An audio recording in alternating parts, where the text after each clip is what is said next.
because I never really envisioned myself as being someone 36 years old who's still single. In fact, I used to teach theology. I taught it for 6 years over at Xavier in Cedar Rapids, and we used to actually teach about the units, the different types of lives that you can live as single, vowed, or ordained. And really that was the first time it occurred to me that what I'm doing right now as a single person in my life, at that time, I was doing probably what God was calling me to do. Even though maybe in my head I had it all drawn up that I was going to be married and have kids and driving a minivan and all that stuff, I never really thought of the fact that I was going to be living, or at least up to this point in my life, be living as a single person.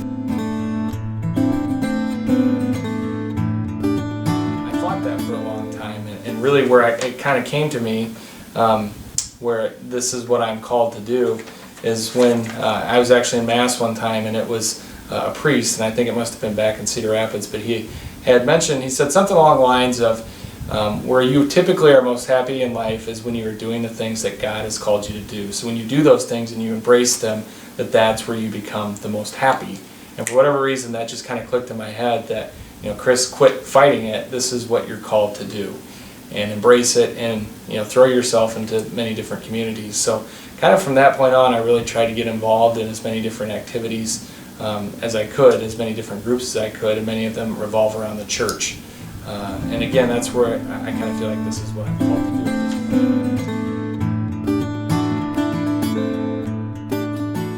I can really point to two things. For me, the first thing is the community. I find that when I'm isolated or when I'm by myself as a single person, that's not good. And that's one of the things I love about the Catholic faith, is that it's a communal faith. So I really enjoy my time at Mass, serving on the parish council and the different committees that I'm on as well. I really enjoy doing that, and again, I'm happy doing those things. And the other thing that sustains me is the Eucharist. I'm a big believer that the Eucharist probably gives us more power to do things in life, and graces to do things in life than we might realize. And I think as a single person, everyone needs the Eucharist, but I think especially as a single person, sometimes you need a little bit of extra strength, and certainly I think the Eucharist gives that to you. You're just that much closer to Jesus every time you receive His body and His blood.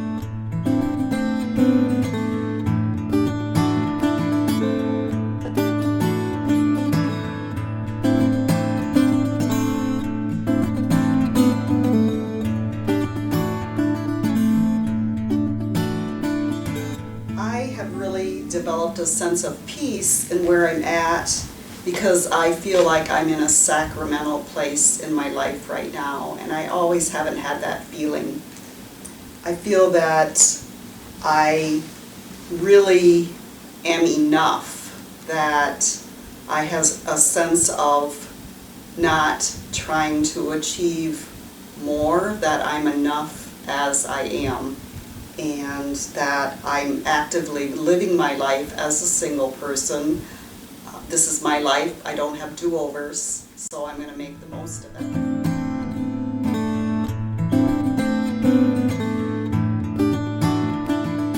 Because it allows me to say yes to other calls. I can say yes to teaching religious education.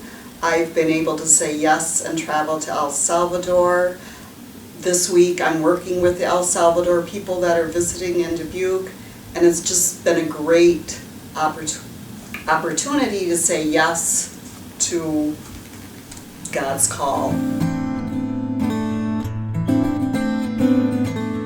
I'm sustained by my call and being faithful to God because I surround myself with positive. I really have to weed out the people in my life that aren't positive, and that truly sustains me.